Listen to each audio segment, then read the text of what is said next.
नमस्कार, मैं हूं दिवाकर। ऑरेंज वायर में एक बार फिर से आपका स्वागत है। अभी हाल ही में मुझे कुछ पुराने मित्रों से मिलने का मौका मिला और उन लोगों से अपने इस वीडियो ब्लॉग के बारे में भी चर्चा करने का अवसर मिला, जो कि काफ़ी उत्साहवर्धक रहा और कुछ फीडबैक भी उसमें मिला। तो आगे हम उस पर काम करेंगे। दोस्तों, आपको यदि वीडियो पसंद है तो इसको लाइक करें, सब्सक्राइब करें, शेयर करें और बेल आइकन को ज़रूर दबा दें, ताकि आपको जैसे ही हम वीडियो अपलोड करें आपको नोटिफिकेशन मिल जाए। ये बहुत आवश्यक है और आप लोगों का सहयोग इसमें मिल रहा है, ये बड़ा बहुत अच्छा लगा मुझे सुन के। लास्ट वीडियो जो मैंने अपलोड किया था हिंदुओं के ऊपर जो अत्याचार हो रहे हैं उसके ऊपर, तो हमारे एक दर्शक का एक कमेंट्स आया था कि कहाँ हो रहा है हिंदुओं पे अत्याचार या हिंदुओं के प्रति कहाँ है घृणा। तो आज मैं इसी संदर्भ में अपनी बात रखूँगा और उसमें क्या हमने ऐसा क्यों कहा है और क्या इस पे बातचीत आगे हम कर सकते हैं, इसके ऊपर हम अपनी बात रखेंगे आज। तो देखिए, भारत में तो हिंदुओं के प्रति जो घृणा है वो बहुत पहले से, जब जो इस्लाम का आक्रमण हुआ वो भी केवल भौगोलिक, राजनैतिक, आर्थिक आक्रमण नहीं था। उसके अंदर भी कहीं न कहीं हिंदुओं से या मूर्ति पूजकों से जो विद्वेष है, जो द्वेष की भावना है, जो घृणा की भावना है, वो भी एक बहुत बड़ा कारण उसका है। हालांकि जो इतिहासकार भारत में आज़ादी के बाद नक्सली इतिहासकार मिले, उन लोगों ने तो एक झूठा इतिहास रचा जिसमें इन बातों को हटा दिया गया जानबूझकर अपने एक एजेंडे के तहत। तो लेकिन वो बड़ा पीछे हो जाएगा। हम यदि मैकाले से भी देखें तो मैकाले ने इसका बीज किस तरह से रखा, अपने हिंदू विरोध का नींव कैसे रखा। आईआईटी मद्रास ने एक रिसर्च पेपर मैकाले के एजुकेशन सिस्टम पे रिसर्च पेपर प्रकाशित किया है और उसका लिंक मैं अपने इसमें वीडियो के नीचे दे दूंगा, आप भी इसको पढ़ सकते हैं। उसमें एक संदर्भ है 12 अक्टूबर 1836 को, जी हाँ, 12 अक्टूबर 1836 को उसने अपने पिताजी को एक पत्र लिखा और उस पत्र में वो लिखते हैं कि मेरा जो इंग्लिश एजुकेशन सिस्टम जो मैंने यहाँ लागू किया है वो बहुत बढ़िया चल रहा है और बहुत तेज़ी से हम उसे फैलाने की कोशिश कर रहे हैं और जो उद्देश्य था उसको लागू करने का वो पूरा हो रहा है। जितने भी लोगों को हम अपने तरीके से इंग्लिश शिक्षा दे रहे हैं, अंग्रेजी शिक्षा दे रहे हैं, अंग्रेजी माध्यम से और अंग्रेजी कंटेंट के साथ। अंग्रेजी कंटेंट से अर्थ ये है कि उनकी जो सभ्यता, संस्कृति और समझ है, जिससे कि उनको भारत पे राज करने में और हिंदुओं की जो संस्कृति है उसको तोड़ने में मदद मिलेगी, उस तरह की जो कंटेंट उन्होंने विकसित किया था, उसका जिन भी हिंदुओं को वो पढ़ाते थे या उनके स्कूल से पढ़ के निकलते थे, तो उन हिंदुओं में हिंदू संस्कृति के प्रति और धर्म के प्रति और हिंदू से जुड़े हुए तमाम चीज़ों के प्रति एक अरुचि पैदा हो रही थी और एक उसमें उसके प्रति एक वितृष्णा का भाव आ रहा था। कुछ में तो ये वितृष्णा का भाव इतना अधिक हो जाता था कि घृणा ही एक बन जाता था, कुछ में थोड़े कम भी होते थे। तो ये जो प्रयोग था मैकाले का, ये बहुत सफल हो रहा था और मैकाले इससे बहुत उत्साहित था। और ये जो बीज मैकाले ने बोया था कि हिंदुओं के भीतर भारतीय संस्कृति के खिलाफ एक उसके विरुद्ध एक घृणा का भाव पैदा किया जाए, भले ही वो भाव कम हो, किसी और रूप में हो, अनेक रूप में हो, लेकिन वो भाव हो। इससे भारत की संस्कृति को जब हम तोड़ देंगे तो हमें इस पे राज करने में बहुत आसानी हो जाएगी। उसके पहले उसे बहुत प्रतिरोध का सामना करना पड़ता था। और वहाँ से जो ये हिंदू घृणा का भाव भारतीय समाज में भरा, वो आज तक चल रहा है। मैकाले का ही बहुत सारा कंटेंट अभी तक चल रहा है और एजुकेशन सिस्टम लगभग उसी तरह से है।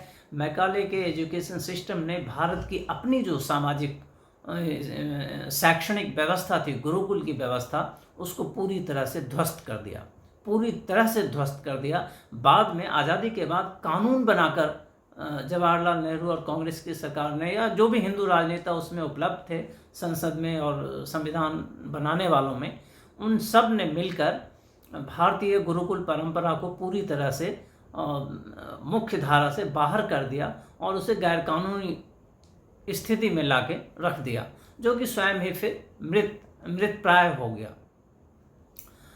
अब देखिए, ये तो वो बीज है जो अब इंटरनेट की वजह से हमें पता है और हम लोग जानते हैं इसको। लेकिन हिंदू घृणा की तीव्रता कितनी अधिक है और समाज के किन किन अंगों में किस रूप में आपको मिलेगा, आप इसकी कल्पना भी नहीं कर सकते हैं। मैं एक अपना निजी अनुभव बताता हूँ। जब मैं मीडिया में से जुड़ा हुआ था नौकरी में, तो एक ईडी विश्वनाथन जी हैं जो केरला से आते हैं और वो अमेरिका में बस गए हैं। बहुत पहले वो अमेरिका गए थे, कई वर्ष पहले, और वो बड़े ऊंचे पद पे कार्यरत थे। जब वहाँ अमेरिका में वो सेटल हो गए तो उनके बच्चे वहीं पैदा हुए, चूँकि वो अपने स्कूल कॉलेज ख़त्म करने के बाद ही वो अमेरिका चले गए थे। और जब बच्चे पैदा हुए, वहाँ बच्चे पढ़ने लगे, बड़े होने लगे, तो उनको ये एहसास हुआ कि चूँकि यहाँ हिंदुओं की संख्या कम है, वो कल्चरल इकोसिस्टम, जो सांस्कृतिक वातावरण है, जो एक एटमॉस्फेयर भारत में उपलब्ध है संस्कृति का, हिंदू संस्कृति का या भारतीय संस्कृति का, सनातन संस्कृति का, उसका अभाव वहाँ स्वाभाविक है। वो दूसरा देश है, दूसरा समाज है, तो वहाँ है। ये कठिनाई वो महसूस कर रहे थे कि उनके बच्चे को हिंदू और सनातन धर्म के प्रति जो उनकी गहराई है, जो उनके अवयव हैं, उनके प्रति सहज और सरल ज्ञान नहीं मिल रहा था। तो इस चुनौती को पार पाने के लिए उन्होंने एक किताब लिखी, एम आई ए हिंदू।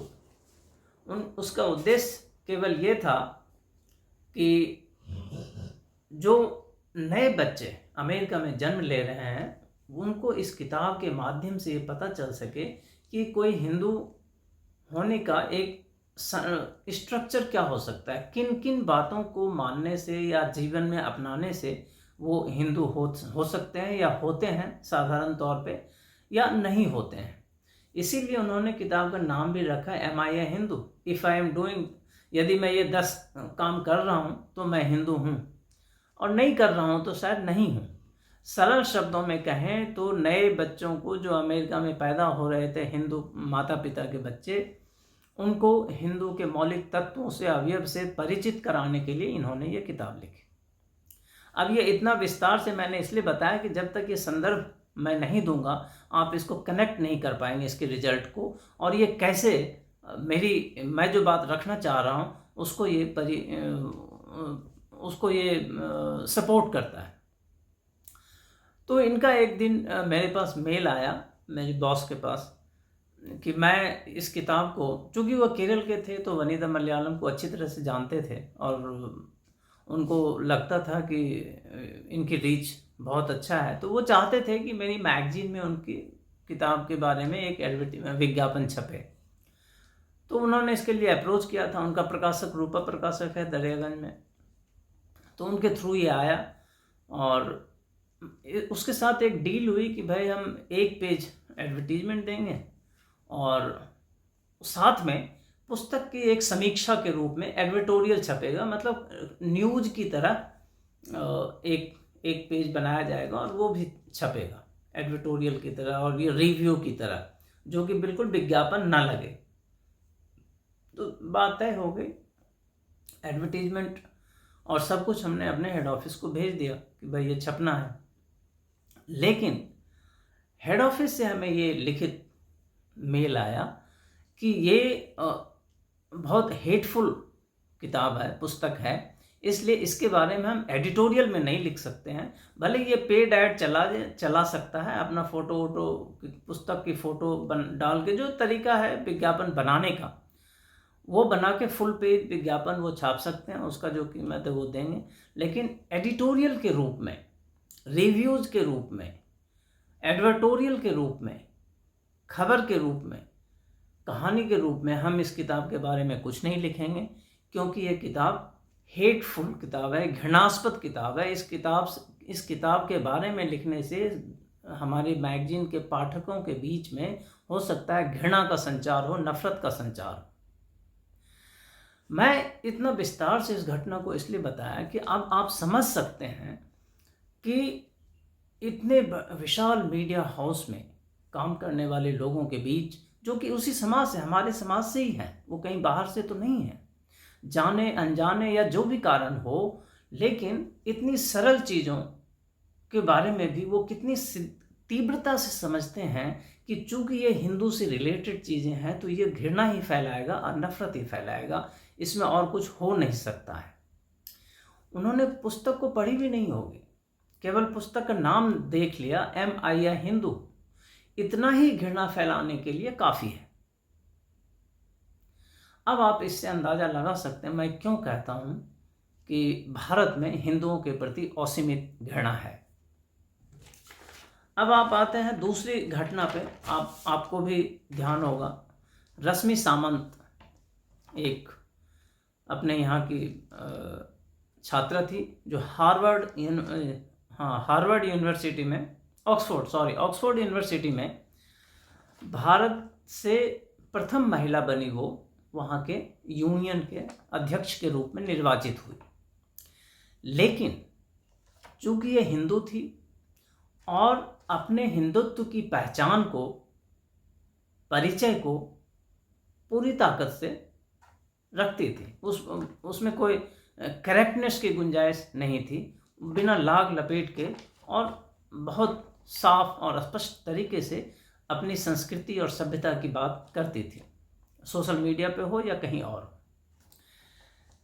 एक ऑक्सफोर्ड विश्वविद्यालय के अंदर एक भारत की हिंदू लड़की, और वो भी बहुत भारी मार्जिन से छात्र संघ के चुनाव में जीत जाए और अध्यक्ष बन जाए, ये वहाँ के नक्सली विचारधारा के लोग, जिहादी विचारधारा के लोग और अन्य जो हिंदू विरोधी लोग हैं, जो हिंदुओं से घृणा करते हैं, भारत से घृणा करते हैं, एंटी इंडियन लोग हैं, उनको ये बिल्कुल पसंद नहीं आया।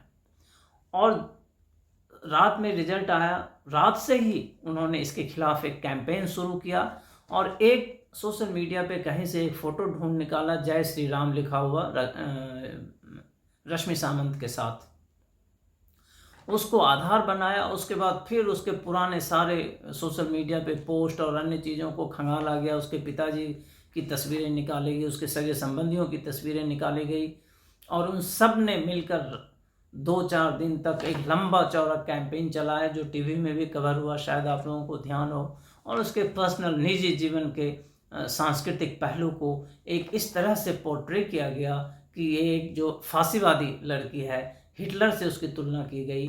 अब आप समझ सकते हैं कि किस तरह का हिंदू घृणा यहाँ काम कर रहा था और बात इतनी बड़ी हो गई है, इस प्रेशर को वो झेल नहीं पाई और 2 दिन बाद उसने इस्तीफा दे दिया। इन सारे घृणास्पद एपिसोड को रश्मि सामंत ने अपने एक किताब में दर्ज किया है। उसने किताब लिखी है जो इसी महीने रिलीज हुई है। वो किताब आप चाहें तो उस किताब में पूरी कहानी पढ़ सकते हैं, तथ्यों के साथ, किस तरह से हिंदू होने की वजह से उसके साथ ये दुर्व्यवहार किया गया। ये हिंदू घृणा की पराकाष्ठा है और ये कहीं और नहीं हो रहा है, ये तथाकथित विकसित देश में हो रहा है, इतने बड़े विश्वविद्यालय में हो रहा है जहां एडमिशन होने के लिए पूरी दुनिया के लोग अपनी सारे प्रयत्न को लगा देते हैं उसके लिए। अब आप हिंदू घृणा की मोटी मोटी मैं बातें बता रहा हूँ जिससे कि एक माइलस्टोन की तरह है। समझने में आसानी हो सके। वीडियो थोड़ा लंबा हो सकता है आप, लेकिन इसको अंत तक देखिए। अभी एक घटना मैं सुनाता हूँ जयप्रकाश नारायण जी का, जो कि बड़े समाजवादी नेता थे और इमरजेंसी के बाद कितने बड़े नेता हुए आप सबने देखा, और एक मिलीजुली सरकार के गठन में श्रीमती गांधी को उन्होंने सत्ता से हटा दिया। भारत के हिंदू राजनेताओं में हिंदुओं के प्रति इतनी घृणा थी, और अभी भी है, उस समय भी थी, कि आरएसएस जैसी संस्था, अब आरएसएस कोई आप सबके मन में भी, सुनने वालों के मन में, बहुत लोगों के मन में ये भाव होगा कि आरएसएस कोई आतंकवादी संगठन हो सकता है, इस तरह से उसको पोर्ट्रे किया गया है साइकोलॉजिकली। लेकिन आप यदि पेन और पेपर लेके बैठें कि आरएसएस ने कितने बार कहाँ हमले किए हैं और क्या कुछ किया है, तो आपको भी एक भी घटना नहीं मिलेगी। बल्कि मैं तो इससे उल्टे ये मानता हूँ कि आरएसएस केवल पूरी और सब्जी बांटने वाली एक संस्थान है, और हिंदुओं के लिए वो ज़्यादा कुछ नहीं कर पा रही है, उल्टे उसका नुकसान हिंदुओं को अब हो रहा है। खैर, ये अलग बातें हैं, ये इस विषय से अलग बात है अभी। लेकिन आरएसएस से कितना घृणा है, ये मैं आरएसएस से क्यों घृणा है, क्योंकि आरएसएस स्पष्ट तौर पे हिंदू के परिचय को अपने ऊपर अपने आप को हिंदू का अगुआ बताता है। हिंदू राष्ट्र या हिंदू संस्कृति की वो बात बिना लाग लपेट का करता है, स्पष्ट तौर पे करता है। इसलिए आरएसएस हमेशा घृणा का शिकार होता है। भारतीय हिंदू राजनेताओं का भी, जिनकी मजबूरी है, जो ये समझते हैं कि हमें सेकुलर होने के लिए, क्योंकि भारत में एक नियम है, सेकुलर होने के लिए आपको हिंदुओं को गाली देना है। ये नियम भी बारीकी से, एक और मेरा वीडियो है, आप चाहें तो उसको देख सकते हैं, सेकुलर वर्सेस कम्युनलिज्म का 2 एपिसोड है, आप उसको पॉइंट वाइज देख सकते हैं। तो जयप्रकाश नारायण जी को गोयल जी थे उस समय समाजशास्त्री, उनको आरएसएस ने अप्रोच किया। अब आरएसएस की इतनी हिम्मत नहीं है कि वो जयप्रकाश नारायण के पास जाके कह सके कि आप मेरे कोई कार्यक्रम हो रहा है, 5 मिनट के लिए आइए। घृणा का आप लेवल देख लीजिए। वही जयप्रकाश नारायण जी, जो देश के सबसे बड़े नेता हैं, जिनके पास पूरे देश से सारे लोग आते हैं, कम्युनिस्ट के हैं, कांग्रेस है, जनता दल, कोई भी जो भी पार्टी उपलब्ध हो उस समय, वो सारे लोग वहाँ आते थे और अपनी बात वहाँ उनके सामने रखते थे, उनसे उनको कोई परेशानी नहीं थी। लेकिन आरएसएस के लोगों की हिम्मत नहीं थी कि जयप्रकाश नारायण के पास जाके बातचीत कर सके। तो किसी तीसरे व्यक्ति गोयल जी के माध्यम से उनके पास पहुँचे, और गोयल जी ने जब उनके सामने प्रस्ताव रखा कि आरएसएस चाहते हैं कि आप उनके कार्यक्रम में 5 मिनट के लिए आएँ, तो उनके ऊपर मानो ओले पड़ गए। उनके शब्द हैं ये गोयल साहब के, कि उन्होंने इतनी मैंने 1 सेकेंड 1-2 मिनट के लिए तो बिल्कुल चुप खामोश हो गए, और बहुत ही अजीब नज़रों से हमें देखते रहे कि तुमने ये बात कह कैसे दी, तुम्हारी हिम्मत कैसे हुई कि तुम हमें कहो कि आरएसएस के कार्यक्रम में मैं जाऊं। ये तो बहुत ही राजनीतिक रूप से घटिया बात तुमने कर दी। फिर इस पर बहुत बहस हुआ उनके बीच थोड़ी देर। तो इन्होंने अपनी बात रख दी कि आप देखिए, आपके पास सारे लोग आते हैं और आपने आरएसएस को एक अछूत जैसा व्यवहार आप कर रहे हैं। क्या आपके जैसे नेता के लिए ये ठीक है? और वैचारिक रूप से भी ये ठीक है क्या? आप आरएसएस के बारे में क्या जानते हैं? आप कैसे जानते हैं कि आरएसएस क्या कर रहा है, नहीं कर रहा है? तो इस बात से उनको काफ़ी धक्का लगा। किसी ने आज तक उसको इस तरह से कन्फ्रंट नहीं किया था। और फिर वो बहुत देर तक सोचने के बाद कि मैं आरएसएस के साथ या किसी के साथ अछूत जैसा व्यवहार कैसे कर सकता हूँ? मैं तो बड़ा उदारवादी समाजवादी नेता हूँ।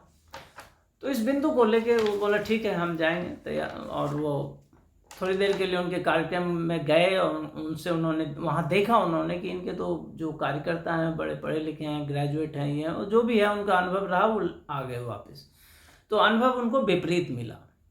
तो इसमें हमारा पॉइंट ये है, हम ये कहना चाह रहे हैं कि आप देखिए, पूरे समाज में, राजनीतिक स्तर हो, शैक्षणिक स्तर हो, कोई भी स्तर हो, जिसको जहाँ भी ताकत मिली, मौका मिला, वो हिंदुओं के घृणा को किस तरह से अपने जीवन में उतारा और जहाँ जहाँ उसे मौका मिला उसका इस्तेमाल भी किया। इसी तरह आप वीर सावरकर के बारे में देखिए। वीर सावरकर की जो किताब, अभी 2 किताबें आई है, उसमें जो सच्चाई लिखी हुई है, आप उसको पढ़ेंगे तो आपका मतलब आपके पाँव के नीचे से ज़मीन निकल जाएगी। कितनी यातनाएं उन्होंने सही और कितना योगदान उन्होंने दिया भारत की राजनीति स्वतंत्रता संग्राम में। 1857 की स्वतंत्रता संग्राम का कोई रिकॉर्ड नहीं होता हमारे पास इतिहास का, यदि वीर सावरकर ने उसके ऊपर अपनी किताब न लिखी होती। इतना प्रखर विद्वान था वो। लेकिन चूंकि वो हिंदुओं के ऊपर हो रहे अत्याचार को अच्छी तरह से समझता था और उसकी बात को समाज के सामने रखता था, इसलिए तत्कालीन राजनेता, चाहे वो गांधी जी हों या कोई और, खुलकर उसके साथ नहीं आ सकते थे और उसको एक तरह से राजनीति के हाशिए पे डाल दिया। ये वीर सावरकर के साथ जो घृणास्पद बर्ताव जो आज तक हो रहा है, आज भी लोग गर्व से कहते हैं कि तुम सावरकर को वाले लोग हो, बिना कुछ सोचे समझे। उनको वीर सावरकर जो ये स्टेटमेंट देते हैं, वो वीर सावरकर के जीवन को कुछ नहीं जानते हैं, उसके बारे में कुछ भी पता नहीं है, इसीलिए वो ऐसा स्टेटमेंट दे सकते हैं। यदि उसके बारे में वो जान लें, पढ़ लें, तो फिर वो ऐसा स्टेटमेंट कभी नहीं देंगे, इतना मैं दावे से कह सकता हूँ। तो ये हिंदुओं के प्रति जो घृणा की पराकाष्ठा है, उसका परिणाम आप इस रूप में देखें। यदि आप इसको इस तरह से देखेंगे तो आपको समझ में आएगा कि मैं क्या बात कर रहा हूँ। अब उसके बाद मोटी मोटी बात भी करेंगे तो ये वीडियो काफ़ी लंबा होने वाला है। आप देखिए, इसको और समझने के लिए आप कश्मीर आ जाइए। कश्मीर में कितनी चर्चाएं हम करते रहते हैं कि 6-7 लाख हिंदुओं का वहाँ किस तरह से कत्ल हुआ, लेकिन एक घटना जो कवि सर्वानंद का है, वो बड़ा सेकुलर था। वो अपने मृत्यु से पहले उस कश्मीरी मुसलमानों को अपने घर में रखता था वो, और कहीं तो कोई दिक्कत होती थी तो उसके साथ मिलजुल के रहता था। फिर उसने ये तय किया कि हम तो भाई, हमारी तरफ से तो कोई है ही नहीं, हम लोग तो मिलजुल के रहते हैं। तो उसके पड़ोसी मुसलमान ने कह दिया कि हाँ जी, आप यहीं रहो, मैं आपकी सुरक्षा करूँगा।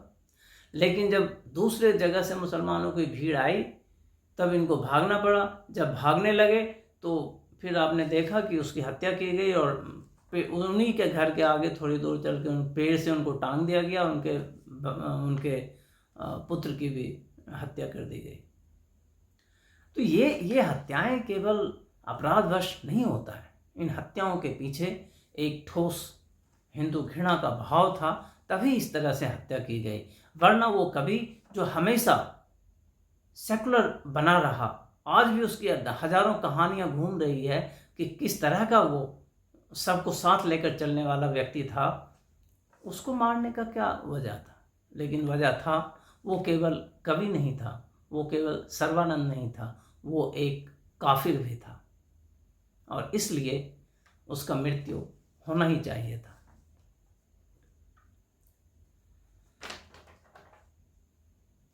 अब अभी हाल की घटना को आप देखेंगे किस तरह से हिंदू घृणा के रूप में परिलक्षित होता है।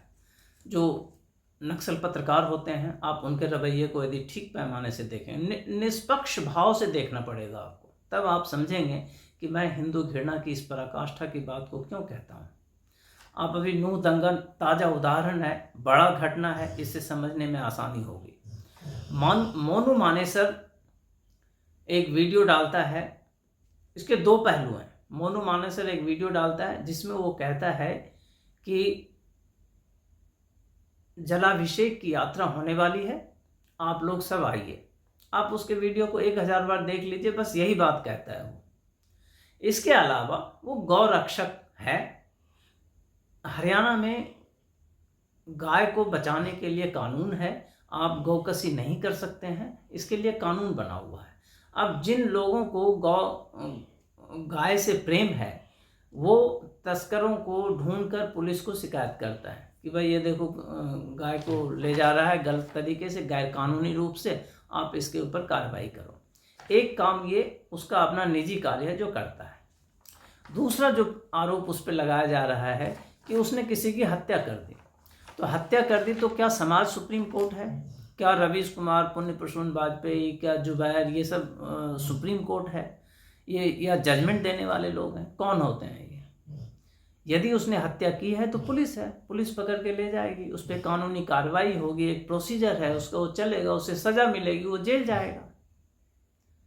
उसने यदि हत्या की है तो उसका एक समाज में इंडियन पिनल कोड है, कोर्ट है और कानून है। आप कौन होते हैं उस पर क्वेश्चन करने वाले? एक। दूसरा, यदि वो अपराधी भी है लेकिन वो पुलिस उसको कुछ नहीं कर रही, नहीं पकड़ रही, लेकिन वो मंदिर जाना चाहता है जो कि उसका मौलिक अधिकार है, तो आप कौन उस पर सवाल खड़े करने वाले होते हैं? लेकिन 150 गाड़ियां जलाई जाती है हिंदुओं की, 6 हिंदू मारे जाते हैं, और दंगा क्यों होता है? मोनू मानेसर की वजह। रवीश कुमार गाना क्या गाना बनाता है? मोनू मानेसर इज एवरीवेयर, मतलब हर हिंदू जो है मोनू मानेसर जैसा आतंकवादी है, आतंकी है, और वो दंगा कराता है।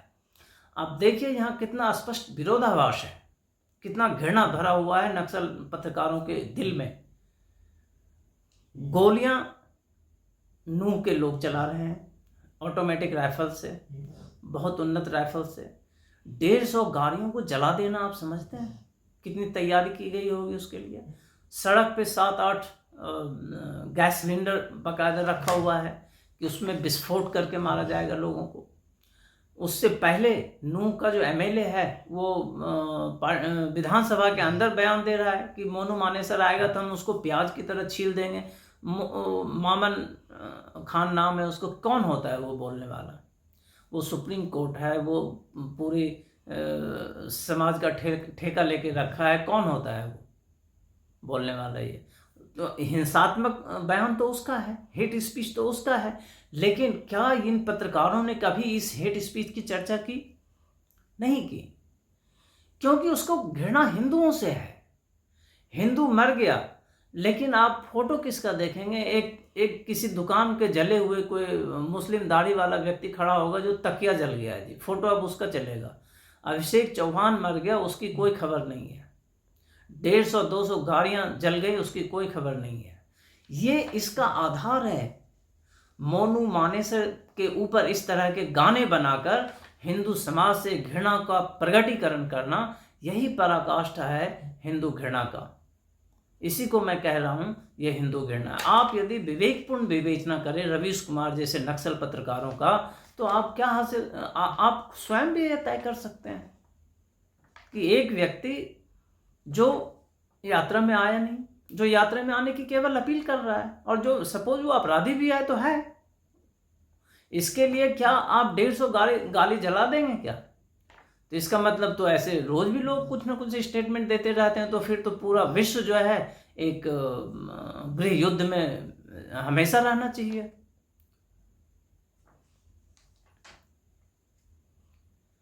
इसी तरह आप अभी देखिए, कठुआ में एक स्कूल में बच्चे के इतनी पिटाई हुई कि हॉस्पिटल में उसको जाना पड़ा। क्यों? उसने गलती से जय श्री राम लिख दिया। जय श्री राम लिखना क्या अपराध है इस देश में?